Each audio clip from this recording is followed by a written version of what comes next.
Hi guys, Har Har Mahadev. Welcome to the mysterious 369 tarot. कैसे हो आप सभी? उम्मीद है आप सभी बहुत अच्छे होंगे और अपनी लाइफ में आगे बढ़ रहे होंगे। सो गाइस, हम देखने वाले हैं आपके पर्सन की करंट एनर्जीज, उनकी फीलिंग, इमोशंस इस वक्त आपके लिए क्या है।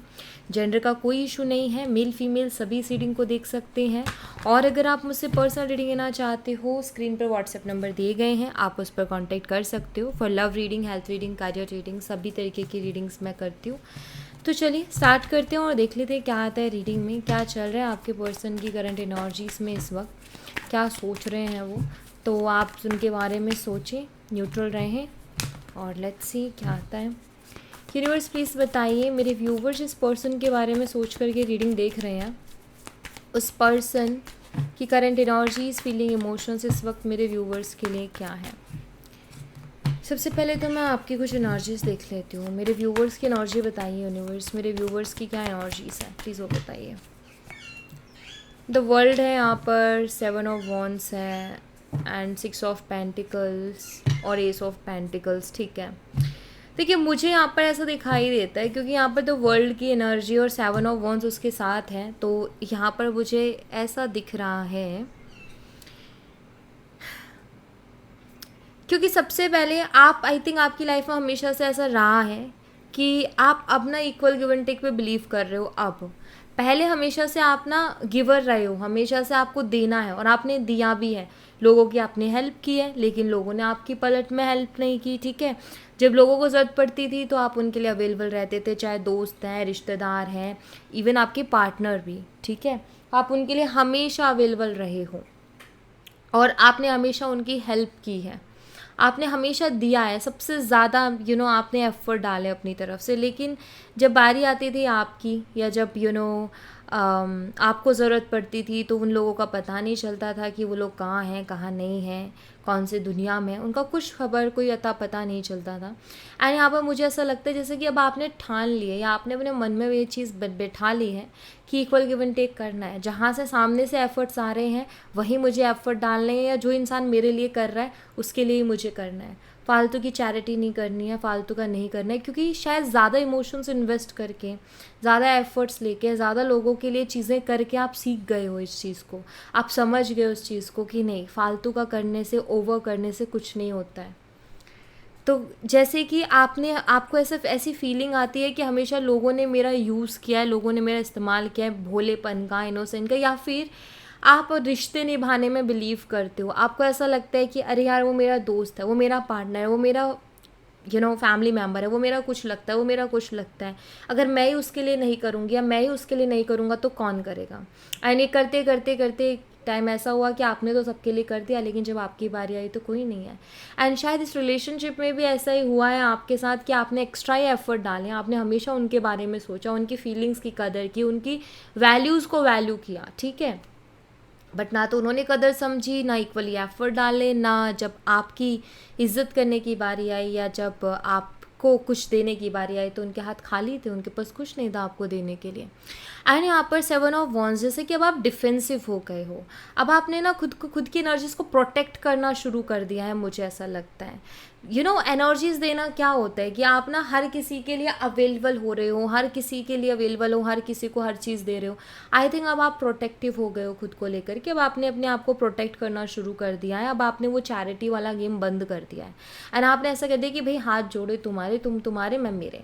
तो आई थिंक शायद आप पहले लोगों को बोल ही नहीं पाते थे ये बात, या आप पहले लोगों को साफ मना नहीं कर पाते थे, ना नहीं कह पाते थे। बट आई थिंक जैसे कि अब आपके अंदर ये चीज़ आई है कि हाँ, अभी अगर मुझे कोई चीज़ नहीं अच्छी लग रही है तो मैं ना ही बोलूँगी, या अगर मुझे नहीं करना है, किसी के साथ कोई रिश्ता नहीं रखना है, या मुझे किसी का कुछ सुनना नहीं है, तो मैं उसको सीधा ना बोलूँगी अगर मुझे कोई चीज़ पसंद नहीं आ रही है तो शायद आपने अपने आप को प्रोटेक्ट करना शुरू कर दिया। क्योंकि सॉरी गाइस, सो यहाँ पर ना आपने शायद अपनी हम एनर्जीज कैसे देते हैं, जैसे कि हम किसी को टाइम दे रहे हैं। ठीक है, आप किसी को टाइम दे रहे हो उसके बुरे वक्त में, लेकिन जब आपका बुरा टाइम है या आप सैड हो, आप उदास हो, तो आपको देने के लिए किसी के पास टाइम नहीं है। आप उनके लिए खड़े हो, आप उनके लिए रात रात भर जग रहे हो। आपका ये कि वो टेंशन में मैं कैसे सो जाऊँ, उसे नहीं खाना खाया मैं कैसे खा लूँ। लेकिन सामने वाले ने तो आपकी सोची ही नहीं। अरे उन्होंने तो ऐसे कर दिया कि अरे ठीक है अपने आप हो जाएगा, सब नॉर्मल है, क्या बकवास है, क्या फालतू है। लेकिन आपने तो ऐसा नहीं सोचा ना। तो कहीं ना कहीं लोगों ने आपको इमोशनल हर्ट कर करके आपको अब इतना बना दिया कि भाई अब मुझे नहीं करनी है चीज़ें। एंड आई थिंक जैसे आप अपने आप को बचा रहे हो उन चीज़ों से, कि नहीं अब आप ना अपने आप को थोड़ा चेंज कर रहे हो कि नहीं करना है मुझे, अगर कोई मेरे लिए कर रहा है देन मुझे करना है। तो आपने जैसे कि और लोगों को पहले आप प्रायोरिटी पे रखते थे, बट अब उन लोगों को साइड करके आपने अपने बारे में सोचना स्टार्ट किया कि अब मुझे मेरे बारे में सोचना है। तो वर्ल्ड की एनर्जी है, ख़त्म किया है मुझे लगता है ऐसे रिश्तों को, ऐसी चीज़ों को, खुद की एनर्जी को प्रोटेक्ट किया है आपने ख़त्म करके, एंड करके उनको एक क्लोज़र दे करके कि बस भाई नहीं हो सकता, एक तरफ़ा नहीं चलता है कोई भी रिश्ता, एक तरफ़ा कोई दोस्ती नहीं चलती, एक तरफ़ा कुछ नहीं चलता है, बस हो गया है, अब मैं और ज़्यादा नहीं कर सकती, और ज़्यादा मेरे से नहीं होगा। शायद आपने ये चीज़ कर ली है। एस ऑफ पेंटिकल्स की एनर्जी है, और यहाँ पर मुझे ऐसा लगता है कि जैसे अब आप अपनी लाइफ में ना एक स्टेबल शुरुआत कर रहे हो, या आप प्रैक्टिकल माइंडसेट से चलने की कोशिश करो, क्योंकि आपने देखा है कि जितना इमोशनली मैं चली हूँ या जितना इमोशनली मैं चला हूँ, दुनिया ने हमेशा मेरे इमोशंस का फ़ायदा उठाया है, मेरी मासूमियत का फ़ायदा उठाया है। तो अब आपने शायद प्रैक्टिकल चलने का, या हमेशा एक प्रैक्टिकल अप्रोच रखने का डिसाइड किया अपने लिए, एंड आई थिंक बेस्ट है, अच्छी बात है। प्रैक्टिकल अप्रोच सबसे बढ़िया है, अगर आप प्रैक्टिकल अप्रोच रख के चलते हो तो बहुत बढ़िया है। क्योंकि देखो इमोशंस वही इन्वेस्ट करो जहाँ सामने वाले ने भी इमोशंस को इन्वेस्ट किया हो, जहाँ सामने वाला इमोशनली इन्वेस्टेड हो वही इमोशंस को इन्वेस्ट करो, ठीक है। ये बहुत ज़्यादा ज़रूरी है। 5 ऑफ वॉन्ड्स है यहाँ पर, जजमेंट की एनर्जी। मुझे लगता है कि जिस पर्सन के लिए आप ये रीडिंग देख रहे हो ना, ये पर्सन आपसे एक और चांस चाहते हैं, एक और मौका चाहते हैं। ये पर्सन आपसे सेकंड चांस चाहते हैं, ठीक है। हो सकता है आपने इनको भी दिखा दिया हो कि भाई अब ऐसे काम नहीं चलेगा, एंड ये पर्सन अब सेकंड चांस चाहते हैं, आपसे एक और मौका चाहते हैं। 5 ऑफ वॉन्ड्स, शायद लड़ाई झगड़े बहुत हुए हैं आप दोनों के बीच में, और अब आपके शायद लड़ाई झगड़े के बाद भी आपके पर्सन को ऐसा लगता था कि आप ही आ जाओगे, आप ही अप्रोच करोगे, बट उन्होंने देखा कि इस बार आप नहीं आ रहे हो, इस बार आपकी तरफ से कोई अप्रोच नहीं, इस बार आपकी तरफ से कोई भी स्टेप नहीं आ रहा है। तो यहाँ दिखाई देता है कि इंसान आपसे कहीं ना कहीं सेकंड चांस मांगना चाहते हैं, दूसरा मौका ये मांगना चाहते हैं। पेज ऑफ पेंटिकल, आपकी वैल्यू जैसे ये इंसान समझ रहे हैं, मुझे ऐसा लग रहा है। अगर कोई, और शायद हो सकता है कि वैल्यू आपकी इसलिए भी समझ रहा है, अगर कोई थर्ड पार्टी, क्योंकि जजमेंट कार्ड कार्मिक एनर्जीज को भी बताता है, तो अगर कोई थर्ड पार्टी थी आप दोनों के बीच में, कोई रोमांटिक थर्ड पार्टी थी जो कि कार्मिक थी, जिसकी वजह से रिलेशनशिप डिस्टर्ब हुआ आप दोनों का, तो मुझे लगता है कि इन दोनों के बीच में बहुत ज़्यादा कन्फ्लिक्ट्स हो रहे हैं, इन दोनों के बीच में बहुत ज़्यादा इश्यूज हो रहे हैं, इन दोनों के बीच में बहुत ज़्यादा लड़ाई झगड़े हो रहे हैं, ठीक है, इनके जो भी पार्टनर हैं या जो भी थर्ड पार्टी है। और इनको ऐसा लगता है कि यार इस कलेश से अच्छा तो वो रिश्ता था, कहीं ना कहीं समझ पा रहे हैं ना कि यहाँ ये कलेश मच रहा है, इतना ज़्यादा प्रॉब्लम हो रही है, वही अच्छा था। तो मुझे ऐसा लगता है कि जैसे ये पर्सन ना आपसे सेकंड चांस चाहते हैं, क्योंकि ये अपनी ज़िंदगी में खुश नहीं है। जिस इंसान को या जिन लोगों को इन्होंने अपने लिए चूज़ किए हैं, वो लोग कहीं ना कहीं अब इनसे झगड़ा कर रहे हैं, या इनके मेंटल पीस को कहीं ना कहीं खा जा रहे हैं, कि इनकी मेंटल पीस को छोड़ ही नहीं रहे हैं, इनको डिस्टर्ब करके रखा है, इनको टेंशन दे के रखी है। तो ये इंसान जो है अब आपसे माफ़ी भी मांगना चाहते हैं, बिकॉज पेज ऑफ पेंटिकल की एनर्जी है, बट नाइट ऑफ पेंटिकल्स यहाँ पर है। ऐसा लगता है कि जैसे माफ़ी मांगने का तो मन में है इनके, ऐसा नहीं है कि मन में नहीं है, मन में है इनके माफ़ी मांगने का, लेकिन नाइट ऑफ पेंटिकल थोड़ी स्टक एनर्जी को बताता है। ऐसा लगता है जैसे कि इनको बड़ी एनर्जी देनी पड़ रही है माफ़ी मांगने में, मे बी बहुत ईगोस्टिक पर्सन है, या इनको माफ़ी मांगने में बड़ी परेशानी होती है, माफ़ी मांगना इनके लिए इतना इजी नहीं है। तो इनके लिए ना ऐसा हो रहा है कि माफ़ी मांगना तो चाहते हैं, लेकिन मांगे कैसे समझ में नहीं आ रहा है, ठीक है। द फूल की एनर्जी है, सम न्यू बिगनिंग को भी बताता है, लेकिन वो कर नहीं पा रहे हैं। समटाइम्स फील होता है कि यार मैं सरेंडर ही कर दूँ चीज़ों को। आई थिंक बहुत केयरलेस ये पर्सन रहे हैं, इन्होंने इतना ध्यान दिया ही नहीं चीज़ों पर कि यार चीज़ें ख़राब हो रही है या मैं उनको संभालूँ, ठीक है। टॉरस, वर्गो एंड कैप्रिकॉर्न, वृषभ, कन्या, मकर राशि इस पर्सन की हो सकती है। नंबर 20 इंपॉर्टेंट हो सकता है, नंबर 12 इंपॉर्टेंट हो सकता है। एरीज, लियोन, साजिटेरियस, मेष, सिंह और धनु राशि भी ये पर्सन हो सकते हैं, जहाँ तक कि मुझे दिखाई दे रहा है। 9 ऑफ पेंटिकल, शायद अपनी लाइफ में बहुत अच्छा ग्रो कर गए हो, ठीक है, यहाँ पर बहुत क्लियरली दिख रहा है। और ये पर्सन अब आपकी ज़िंदगी में वापस आना चाहते हैं, क्योंकि उन्होंने देखा आप तो बहुत खुश हो उनके बिना, आप रह पा रहे हो, आप जी पा रहे हो, आप सांस ले पा रहे हो। उनको शायद लगता था कि आप उनके बिना नहीं रह पाओगे, आप उनके बिना सांस नहीं ले पाओगे, आप अपनी ज़िंदगी को जी नहीं पाओगे।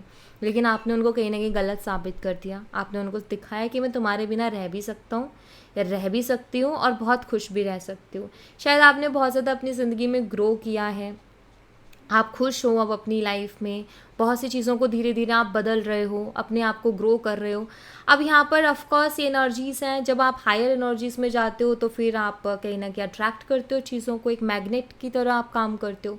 तो कहीं ना कहीं आप उनको अट्रैक्ट कर रहे हो, ये आपकी ज़िंदगी में वापस आना चाहते हैं। 10 ऑफ वॉन्ड्स, ठीक है। यहाँ पर मुझे ऐसा लगता है जैसे आपकी पर्सन बहुत कंपेयर भी कर रहे हैं अपनी ज़िंदगी को आपकी ज़िंदगी से। यार वो तो इतना खुश है, मेरी लाइफ में कितना बर्डन आ गया है, मुझे उसकी लाइफ में वापस से जाना चाहिए। शायद उसकी लाइफ में वापस से जाने की वजह से मेरी ज़िंदगी में वापस से खुशियाँ आ जाए।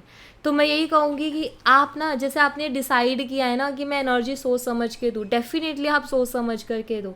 क्योंकि ये इंसान आ रहा है पूरा बिखर करके, पूरा बर्डन ले करके, और अब परेशान है अपनी ज़िंदगी में, तो आपकी ज़िंदगी में वापस आ रहे हैं कि आपसे थोड़े और एनर्जी ले लेते हैं तो थोड़ी हैप्पीनेस मिल जाएगी, थोड़ी खुशी मिल जाएगी। सो इतनी आसानी से अपनी एनर्जीज़ को दो मत किसी को भी, ठीक है।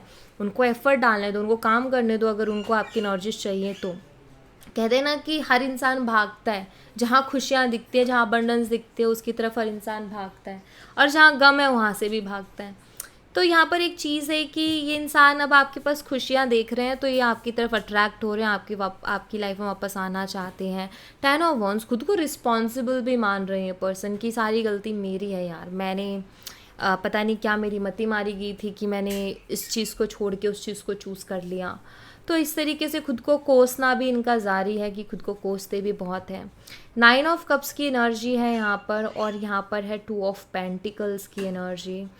अब इनकी इच्छा है कि आपकी ज़िंदगी में वापस से आ जाएं या आपको अपनी ज़िंदगी में वापस से ले आए, लेकिन अब खुद ही ये कंफ्यूज है कि मेरी इच्छा पूरी होगी भी कि नहीं होगी।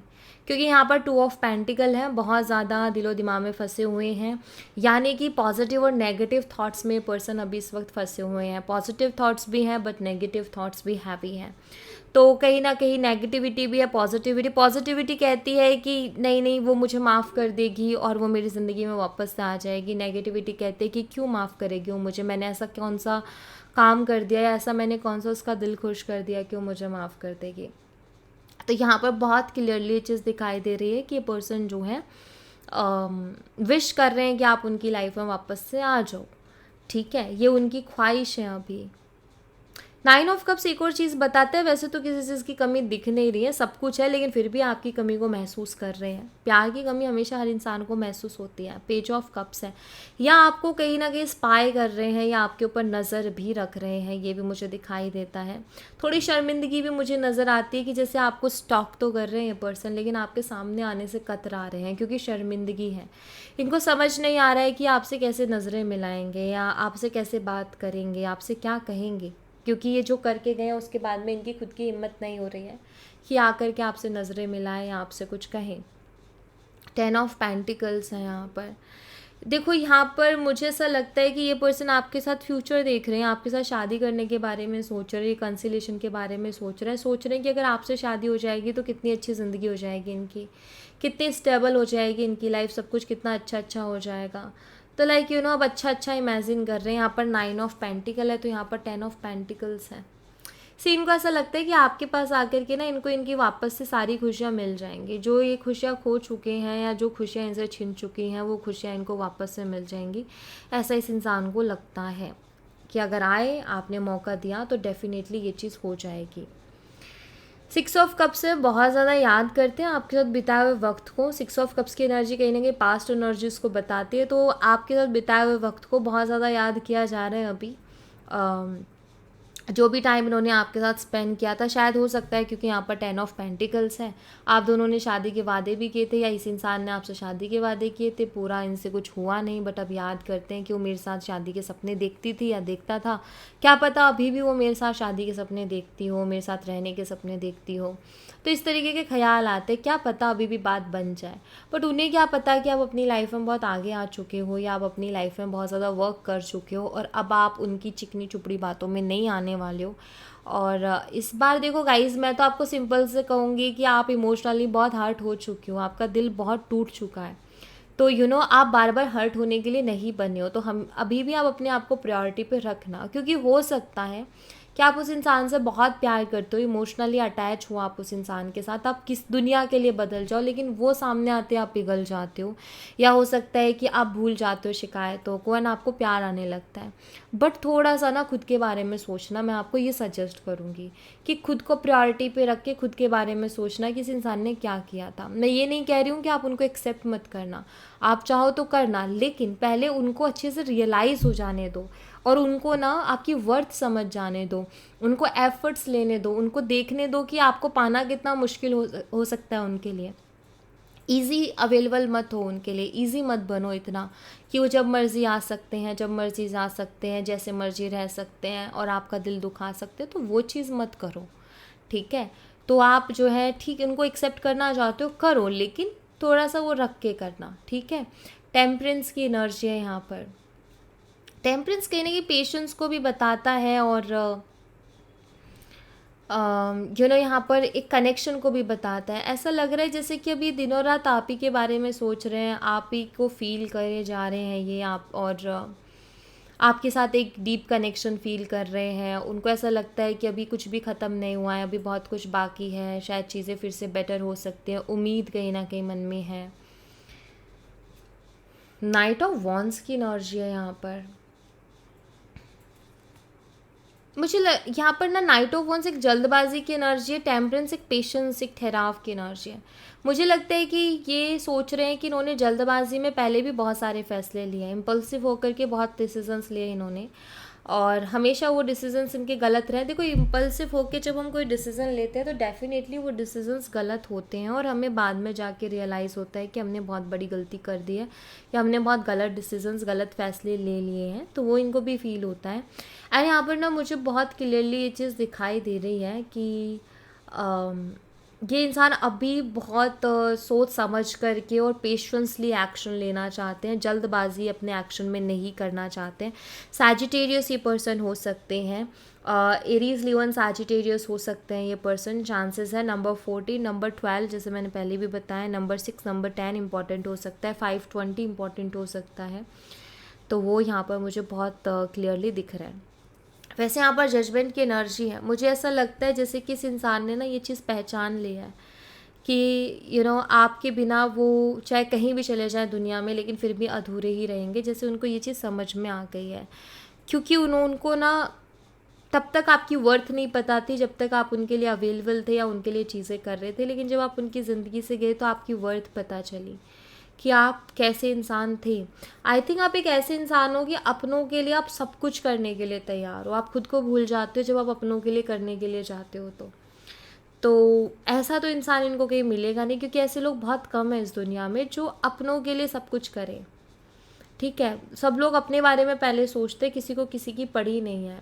किसी को ना 1 मिनट नहीं लगता किसी दूसरे को हर्ट करने में, कुछ भी बोल देने में 1 मिनट नहीं लगता बदलने में। लेकिन शायद आप एक ऐसे इंसान हो कि आपसे होता नहीं है। आपने देखा होगा कुछ लोग ऐसे होते हैं कि बहुत अच्छी दोस्त है, सडनली वो इतना बुरा बोल जाते हैं कि जैसे कभी कोई था ही नहीं रिश्ता। बट आपके लिए वही मुश्किल हो जाता है, आप बोल नहीं पाते हो अपनों को कुछ, क्योंकि आपके सामने वो इमोशंस आ जाते हैं। आपका ये होता है कि यार मैं इसको कैसे बोलूँ, हमारा रिश्ता इतना अच्छा था, मैं इसको कैसे बोल दूँ ये चीज़, मतलब इतना कड़वा, या मैं साफ, बहुत कुछ बोलने का मन भी होता है लेकिन बोल नहीं पाते हो। तो यही तो फ़र्क है ना आप में और लोगों में। तो वही फ़र्क इस इंसान को नज़र भी आ रहा है कि आप परवाह करते थे दूसरे की भावनाओं का, कि यार अगर मैं ऐसा बोलूँगी या बोलूँगा तो सामने वाले को कैसा लगेगा। तो आपको कहीं ना कहीं एक फ़िक्र होती थी, आपको एक परवाह होती थी सामने वाले की कि भाई अच्छा नहीं जाएगा इम्प्रेशन, या उसको अच्छा नहीं लगेगा, या उसको हर्ट हो जाएगा। तो यही तो अच्छाई है जो कि इनको वापस से आपकी तरफ लेकर के आ रही है। यहाँ पर 3 ऑफ कप्स की एनर्जी और यहाँ पर पेज ऑफ वॉन्ड्स है।